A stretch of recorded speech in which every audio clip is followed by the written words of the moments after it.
नमस्कार दोस्तों, स्वागत है आप सभी का मेरे YouTube चैनल माइकेमिन में। तो दोस्तों, इस वीडियो में हम इग्नू का जो कोर्स कवर कर रहे थे उसका ये हमारा अगला लेक्चर है। इसमें जो है हम BLIS का जो लेक्चर ले रहे थे 221 का, वो हम उसको हम फर्दर यहाँ पे कंटिन्यू कर रहे हैं। इसमें जो क्वेश्चन नंबर जो होगा वो 40 के अराउंड में होगा। तो आपसे रिक्वेस्ट है, अगर चैनल पे आप नए हैं तो कृपया करके चैनल को सब्सक्राइब कर लें, वीडियो को लाइक कर दें और अपने दोस्तों में शेयर करना ना भूलें। BLIS 221 का है, मल्टीपल चॉइस क्वेश्चन फॉर्मेट में रहेगा। हमारा स्पेशल लेक्चर ले रहे हैं सीरीज़, और ये लेक्चर नंबर 3 है। इससे पहले 2 और लेक्चर हमने डाल दिया है, अगर आपने वो नहीं देखा तो प्लीज़ करके पहले वो देख लें और अपने दोस्तों में वो शेयर भी कर दें। तो आपको अगर कोई डाउट है तो प्लीज़ करके कमेंट में ज़रूर करें। तो चलिए फिर लेक्चर को शुरू करते हैं।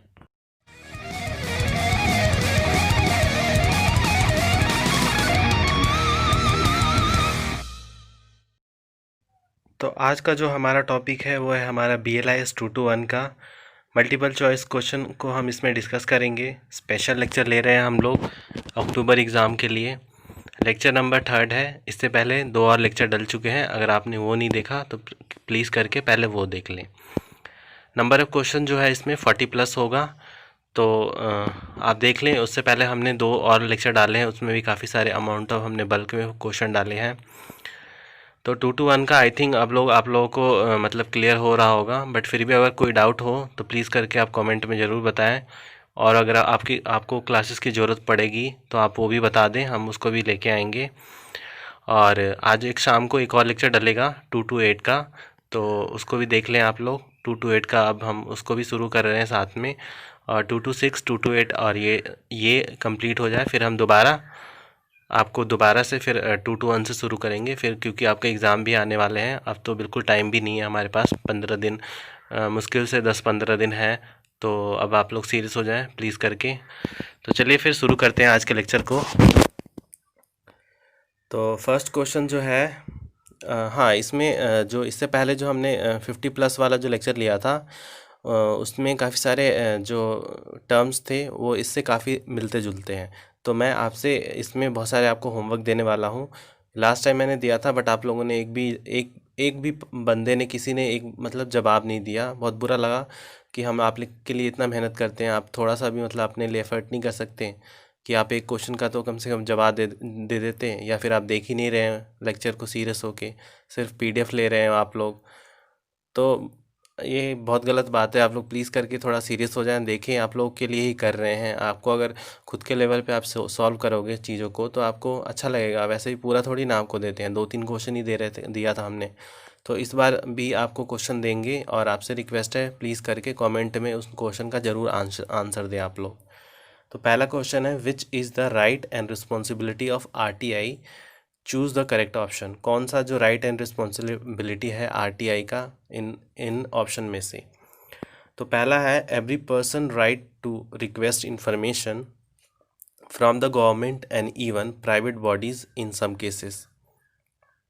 पहला है कि कोई भी इंसान को राइट है कि वो रिक्वेस्ट कर सके, मांग सके इंफॉर्मेशन को गवर्नमेंट एजेंसी से, या फिर बहुत ऐसे केसेस भी होते हैं जिसमें हम प्राइवेट बॉडी से भी हम उनसे रिपोर्ट मांग सकते हैं। दूसरा है, the duty of the government to provide the requested information unless define exemption apply. यहाँ पे है कि ये ड्यूटी है गवर्नमेंट के ऊपर कि वो जो भी उनसे रिक्वेस्ट किया है, इंफॉर्मेशन मांग की गई है, उसको वो प्रोवाइड करे। थर्ड है हमारा, the duty of the government to proactively disclose information that is of general public interest without the need for require from citizen। ये गवर्नमेंट की भी मतलब ड्यूटी है कि वो प्रोएक्टिवली मतलब डिस्क्लोज़ करें, जो भी इंफॉर्मेशन पब्लिक के द्वारा उसके इंटरेस्ट में है वो उनको बताएं। तो ये है हमारा थर्ड, और लास्ट है हमारा ऑल ऑफ द अबव। तो ऊपर के तीनों ही मतलब आते हैं हमारे राइट एंड रिस्पॉन्सिबिलिटी में RTI के। तो फोर्थ ऑप्शन करेक्ट है। सेकंड ऑप्शन पे चलते हैं, which is copyrightable material according to copyright act. इनमें से दिए गए में से कौन सा जो मतलब ऑप्शन है जो कि कॉपीराइट के अंदर आ सकता है। तो पहला है, original literature dramatic music and artistic work. दूसरा है सिनेमेटोग्राफी फिल्म। तीसरा है साउंड रिकॉर्डिंग एंड लास्ट है ऑल ऑफ द अबव। तो इसका जो करेक्ट ऑप्शन है वो है 4। ऊपर के तीनों नहीं, ऊपर फर्स्ट वाले में तो 3-4 दिए हुए हैं वो, और ये नीचे के दोनों, ये सारे ही आते हैं कॉपीराइट के एक्ट के अंदर। आगे चलते हैं थर्ड क्वेश्चन पे। The patent act was publish in. Patent act जो है वो पब्लिश कब हुआ था? वो हुआ था 1970s में। आपसे मैंने लास्ट टाइम क्वेश्चन पूछा था कि जो पेटेंट एक्ट है उसका जो उस पे जो मतलब पेटेंट एक्ट का जो ड्यूरेशन होता है वो कब तक होता है। जैसे आप कॉपीराइट का जो पेटेंट पे होता है वो कब तक रहता है, तो आप लोगों ने बताया नहीं था। आपको मैं इस बार फिर से एक बार और चांस दे रहा हूँ। आप लोग इस वीडियो के कमेंट में ज़रूर बताएं कि कितना ड्यूरेशन होता है। लास्ट टाइम मैंने आपको बताया था कॉपीराइट का जो बुक लिखते हैं उनका, पर पेटेंट का आपसे पूछा था। तो आप एक बार और करके आप कोशिश करें और बताएं, नहीं तो मैं आपको अगले लेक्चर में बताऊंगा। फिर चलते हैं फोर्थ क्वेश्चन पे। How many chapters are there in patent act. Patent act में कितने चैप्टर हैं? तो इसमें 23rd चैप्टर है। और एक और क्वेश्चन, लास्ट लेक्चर में मैंने आपसे बताया था कि जो कॉपीराइट एक्ट में कितने राइट टू इन्फॉर्मेशन एक्ट में कितने चैप्टर हैं। तो आई होप आपने अगर पढ़ा होगा तो आपको पता होगा। प्लीज़ करके कमेंट बॉक्स में आप ज़रूर बताएं, इससे आपका रिवीजन होगा, मेरा कुछ नहीं होगा। नहीं भी बताएंगे तो मेरा क्या जाएगा, बस आपके लिए पूछ रहे हैं कि आपका रिवीजन हो जाए।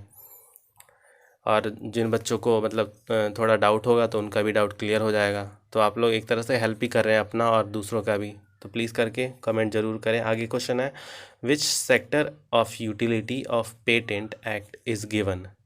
तो कौन सा जो सेक्टर है उसको यूटिलिटी और पेटेंट एक्ट दिया जाता है? तो साइंटिफिक एंड टेक्नोलॉजी, साइंटिफिक और टेक्नोलॉजी जो सेक्टर है इसी में हम पेटेंट एक्ट देते हैं। पेटेंट एक्ट क्या होता है? जैसे कोई मॉडल बना लिया, कोई नया इन्वेंशन कर दिया, तो वो सब पेटेंट एक्ट के अंदर आते हैं। फिर चलते हैं सिक्स्थ क्वेश्चन पे। Full form of IT. IT का फुल फॉर्म क्या होता है? Information technology. बहुत बेसिक क्वेश्चन है, बट ये क्वेश्चन भी मतलब काफ़ी सारे बच्चों को नहीं पता होगा। तो प्लीज़ करके आप लोग थोड़ा मतलब देखें, क्योंकि हम जो है बेसिक से आपको मीडियोकर लेवल तक पढ़ा रहे हैं। बहुत हाई लेवल का तो क्वेश्चन एक्सपेक्ट नहीं कर सकते इस एग्ज़ाम में। तो इस तरह के क्वेश्चन भी काफ़ी बार हमारे गलत हो जाते हैं, तो आपको एक बार ध्यान रखना है। फिर इंफॉर्मेशन टेक्नोलॉजी एक्ट जो है वो कब पब्लिश हुआ था? तो ये आया था ये आया था 2000 में। 2000 में ये आया था information technology act. How many chapters are there in IT act. अब आईटी एक्ट में कितने चैप्टर हैं? 13 चैप्टर हैं। इससे पहले अभी हमने आपको बताया था ये वाला, देखिए ये पेटेंट एक्ट में कितने चैप्टर है? 23 चैप्टर हैं। आईटी एक्ट में है 13 चैप्टर। और आपसे मैंने एक क्वेश्चन पूछा है कि राइट टू इन्फॉर्मेशन एक्ट में कितने चैप्टर हैं। तो आप प्लीज़ करके ज़रूर कमेंट बॉक्स में लिखें, इससे आपका रिवीजन हो रहा है ये सारी चीज़ें।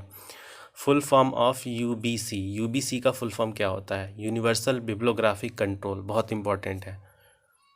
Full form of UAP. UAP का फुल फॉर्म क्या होता है? Universal availability of publication. आगे चलते हैं। Full form of UNISIST, UNISIST. तो इसका फुल फॉर्म होता है United nation international scientific information system. अगला क्वेश्चन है, full form of INIS, international nuclear information system.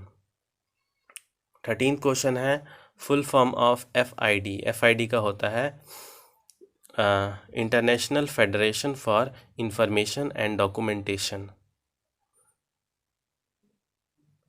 यहाँ पे आई भी आना चाहिए। IFID प्लीज़ करके आप लोग इसको मेंशन कर लेना, यहाँ पे आई नहीं लगा हुआ है। अगर आप लोग नोट बना रहे तो करेक्ट कर लेना आप इसको। Full form of BARC। BARC का फुल फॉर्म क्या होता है? Bhabha atomic research centre. ये वाला जो है भाभा एटॉमिक वाला, ये मैंने 2 to 6 वाले लेक्चर में भी कवर किया है। तो आई होप आपको याद आ गया होगा जो मैंने क्वेश्चन एक बनाया था। देखिए सारा रिलेटेड है, इसीलिए हम बता रहे हैं कि आप एक चैप्टर को ढंग से पढ़ रहे हैं तो रिलेट कर पाएंगे। काफ़ी सारे चैप्टर में वो सारा रिलेट आपको करने को मिल जा रहा है। फिर फुल फॉर्म ऑफ IARI का फुल फॉर्म क्या है? Indian agriculture research institution. Full form of CD-ROM, compact disc read only memory. CD का होता है कॉम्पैक्ट डिस्क और रोम का होता है रीड ओनली मेमोरी। और रैम का क्या होता है? Random access memory. तो ये अब ध्यान रखें आप लोग। Full form of ILL, inter library loan. Inter library loan बहुत इंपॉर्टेंट है, इसको भी आप ध्यान में रखें। फुल फॉर्म ऑफ BLDSC का फुल फॉर्म क्या होता है? British library document supply centre. ये फुल फॉर्म का नीचे क्वेश्चन भी बना हुआ है, तो मैं बार बार इनका फुल फॉर्म नहीं बोलूँगा। आप लोगों को ध्यान में रखना है कि अभी मैंने जो फुल फॉर्म बताया है वो उसका क्या मतलब है। फिर है 19th का full form of OPAC, online public library catalogues. बहुत बहुत इंपॉर्टेंट, एक्सपेक्ट कर सकते हैं इस टाइप के क्वेश्चन हम। Sharing of any type of resource between 2 or more library is called. 2 और 2 से ज़्यादा लाइब्रेरी में जब रिसोर्सेज को शेयर करते हैं तो क्या बोलते हैं? Resource sharing. एंड ILL अभी ऊपर बताया था मैंने, इंटर लाइब्रेरी लोन। मैं बार बार नहीं बताऊंगा इसलिए बोल रहा हूँ, आप लोग अपना थोड़ा सा मतलब मेमोराइज करें इसीलिए। Locally and globally internet connectivity of library is known as. Locally और ग्लोबली जब इंटरनेट कनेक्टिविटी होती है तो उसको हम क्या बोलते हैं? Library network.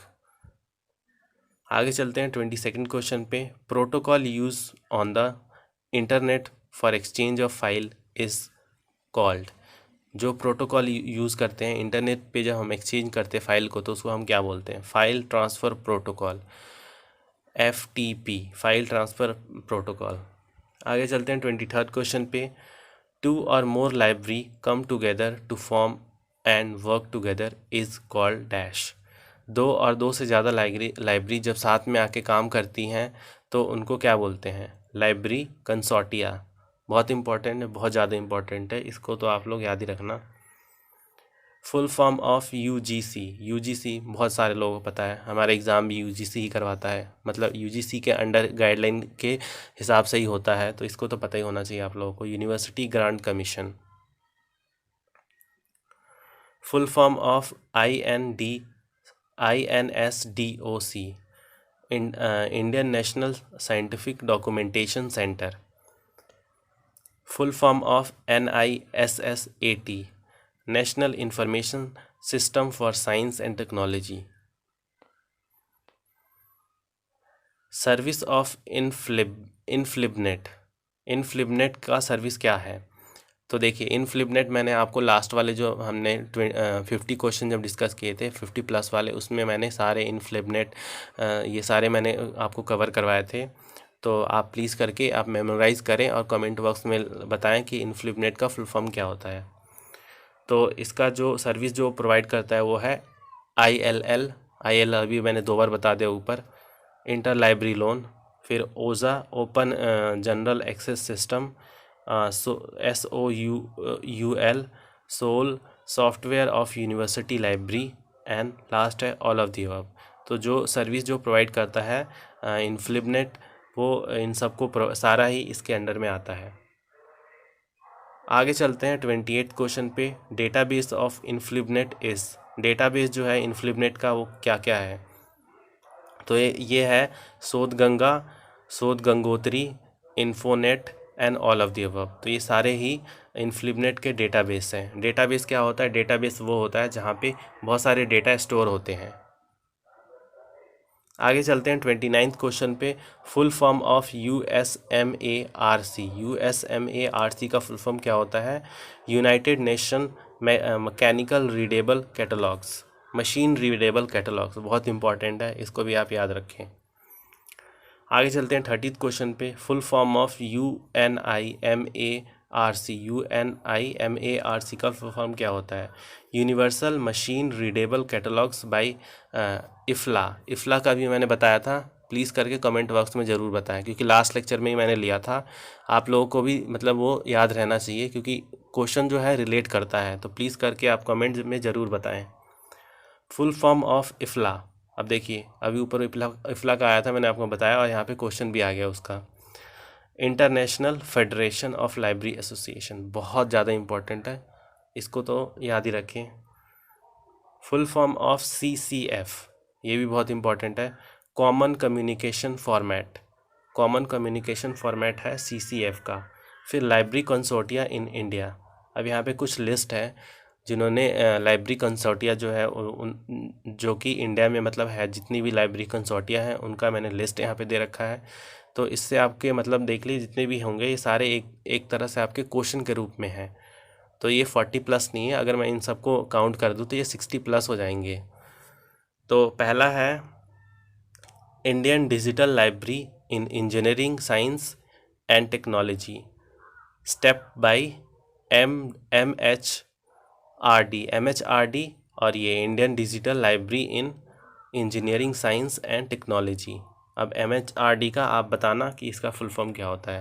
आगे है FORSA, forum for research resource sharing in astronomy and astrophysics, और इसमें क्या है UGC, that is university grant commission and Infonet, इन तीनों ने मिलके अपना एक वो बनाया है लाइब्रेरी कंसोर्टिया। फिर आते हैं national knowledge resource centre setup by CSIR, council of scientific and industrial research, इन्होंने भी मिलके एक अपना लाइब्रेरी कंसोर्टिया बनाया है। फिर IIM consortium setup by IIMS, तो ये भी इन्होंने अपना बनाया है। ये सारे कंसोर्टिया हैं। कंसोर्टिया मैंने अभी ऊपर बताया था, कंसोर्टिया क्या होता है, ग्रुप ऑफ, जब 2-3 लाइब्रेरी ग्रुप बना के एक मतलब पर्टिकुलर काम करना शुरू करती हैं तो उसको बोलते हैं कंसोर्टिया। फिर हेलनेट, इसका है health science library and information network setup by Rajiv Gandhi university of health science. तो ये हुआ था स्पेस नेट के द्वारा सेटअप किया गया था इसरो के द्वारा। तो ये सारे मिलके इन्होंने ये पूरा कंसोर्टिया बनाया है। फिर है CeRA, consortia for e resource in agriculture set up by IARI, Indian agriculture research institution, इन्होंने भी एक कंसोर्टिया बनाया है, ये दोनों ने मिलके। फिर है ICMR कंसोर्टिया, ICMR का मैंने बताया था लास्ट वाले में, आगे यहाँ पे है भी, फिर भी consortia Indian council of medical research. फिर है हमारा अगला क्वेश्चन है which option from the following showing the service of INDST, ऊपर बताया है मैंने, आप प्लीज़ करके इसको देख लेना। तो इनका है ये क्या प्रोवाइड करते हैं, provide all e resource for all IIT नीट NIT नीट REC IIS इंस्टीट्यूशन, ठीक है। तो ये इनको रिसोर्स प्रोवाइड करता है फॉर्मेट में। फिर 35 क्वेश्चन है हमारा सर्विस ऑफ फोर्सा, FORSA, फोर्सा का सर्विस जो होता है ओपैक होता है, IIL होता है, ई जर्नल होता है, और लास्ट में है ऑल ऑफ देव। तो ऊपर के तीनों ही फोर्सा के सर्विसेज हैं। अब फोर्सा क्या होता है लास्ट लेक्चर में मैं बताया था, या आप उसमें देख लेना प्लीज़ करके। और सर्विस ऑफ UGC इन्फोनेट, UGC अभी मैंने बताया था ऊपर, आप वो भी देख लेना। तो इसमें है प्रोवाइड ई रिसोर्स प्रोवाइड करते हैं UGC इन्फोनेट के द्वारा। फिर सर्विस ऑफ IIM कंसोर्टियम का सर्विस क्या होता है, to provide CD-ROM database between 2 management institution in India, CD-ROM database provide करना दो मैनेजमेंट के बीच में, दो इंस्टीट्यूशन के बीच में। फिर है सर्विस ऑफ हेलनेट, तो इसका है sharing e resource of medical science. देखिए ये मैंने आपको बताया था कि ये जो भी मैं शॉर्ट फॉर्म बता रहा हूँ, फुल फॉर्म बता रहा हूँ, इनका आगे क्वेश्चन बनेगा, तो आप इनसे रिलेट कर लेना एक टॉपिक पे कितने क्वेश्चन बन सकते हैं। List of international library network is, international library network के कुछ मैंने लिस्ट दे रखे हैं, आपको यहाँ से भी क्वेश्चन देखने को मिल सकता है। OCLC online computer library centre setup by Ohio university in in 1976। तो ये है मतलब फॉरेन एक लाइब्रेरी। फिर दूसरा है RLG research library set up by New York publication library and other university in 1974। दूसरा है joint information system committee set up by UK educational committee. आगे है joint academic network setup by UK education committee. China academic library and information set up by Beijing university. ये सारा international है, please करके आप लोग इसको ध्यान में रखें। 40 क्वेश्चन है हमारा, 40 नंबर का क्वेश्चन। सर्विस ऑफ OCLC का सर्विस क्या होता है? WorldCat, NetLibrary, FirstSearch and last है ऑल ऑफ दी अबव। तो ये ऊपर के तीनों ही OCLC के सर्विसेज हैं। अब ये सारे कंप्यूटर लैंग्वेज है। आपको कंप्यूटर अगर आपको पता है तो आपको ये समझ में आ गया होगा। बाकी अगर नहीं आ रहा है तो आप अपने लेवल पे प्लीज़ करके थोड़ा सर्च कर ले, क्योंकि अब ये सारे कंप्यूटर लैंग्वेज है। इसमें अब क्या अलग क्या ही बताएं हम। फॉर्मर नेम ऑफ OCLC, जो OCLC है उसका पहला जो नाम था वो क्या था? तो ओयो कंप्यूटर लाइब्रेरी सेंटर, ये फॉर्मर नेम था। फिर RLG मर्ज विद, RLG जो था वो मर्ज किसके साथ हुआ था? OCLC के साथ। फिर सर्विस ऑफ GISC का सर्विस क्या है? Union catalogues, that is OPAC. फिर है यूनियन कैटलॉग, यहाँ पे भी यूनियन कैटलॉग है, दैट इज़ सनकैट। फिर रिसर्च डेटाबेस जिटोक, और लास्ट है ऑल ऑफ द अबव। तो करेक्ट ऑप्शन जो है इसका, जो सर्विस है JISC का, वो लास्ट का है, सारे ही आते हैं उसके अंदर। फिर service of JANET, JANET, JANET customer service, that is JCS। फिर है mail service, united usenet news service, sorry, और वीडियो कॉन्फ्रेंसिंग सर्विस, और लास्ट है ऑल ऑफ द अबव। तो ये सारे ही सर्विस है जेनेट के। आगे चलते हैं, हमारा 45 क्वेश्चन है। तो हमारा 45 क्वेश्चन है library list of international library consortia. तो इसमें जैसे CARLI, तो ये पहला है consortia of academic and research library. फिर है CONCERT, एक दूसरा ये है जो कि ताइवान वाला है।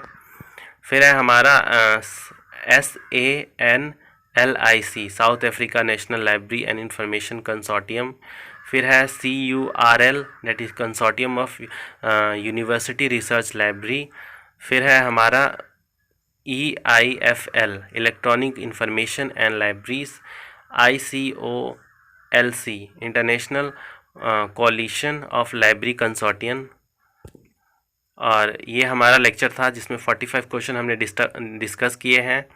आपसे रिक्वेस्ट है, अगर चैनल पे नए हैं तो प्लीज़ करके चैनल को सब्सक्राइब कर दें, वीडियो को लाइक कर दें, अपने दोस्तों में शेयर करना ना भूलें, जिससे उनकी भी हेल्प हो सके। हिंदी वाले स्टूडेंट के लिए हमने PDF बनाया है। ये सारे PDF जो है हमारे टेलीग्राम ग्रुप पे डल जाएगा। आपसे रिक्वेस्ट है, आप लोग बार बार टेलीग्राम ग्रुप में कमेंट करते हैं, मैं देख नहीं पाता, क्योंकि हम आपके लिए जो क्वेश्चन फ्रेम कर रहे होते हैं या फिर उससे रिलेटेड कुछ सर्च कर रहे होते हैं, पढ़ाई कर रहे होते हैं, या फिर एडिटिंग चल रहा होता है, मतलब कुछ ना कुछ काम में बिज़ी रहते हैं।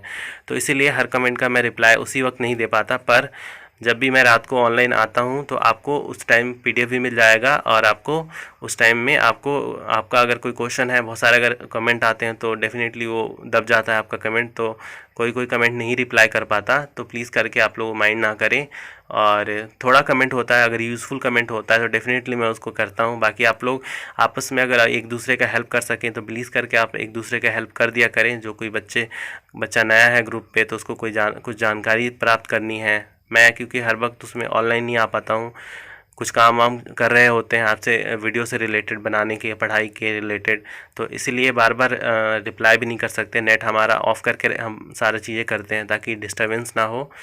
तो अगर कोई बच्चा ऑनलाइन होता है उस टाइम तो प्लीज़ करके वो लोग रिप्लाई कर दें जो पहले से हमारे ग्रुप से जुड़े हुए हैं, हमारे चैनल से जुड़े हुए हैं।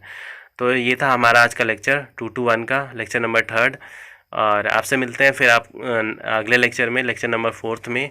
और आप प्लीज़ करके कमेंट ज़रूर करें जो हमने आपसे आज क्वेश्चन पूछे हैं, और जो मैंने इससे पहले वाले लेक्चर में जो पूछा था उसका भी आप रिप्लाई ज़रूर दें। तो धन्यवाद, मिलते हैं आप सभी से नेक्स्ट लेक्चर में, तब तक के लिए धन्यवाद।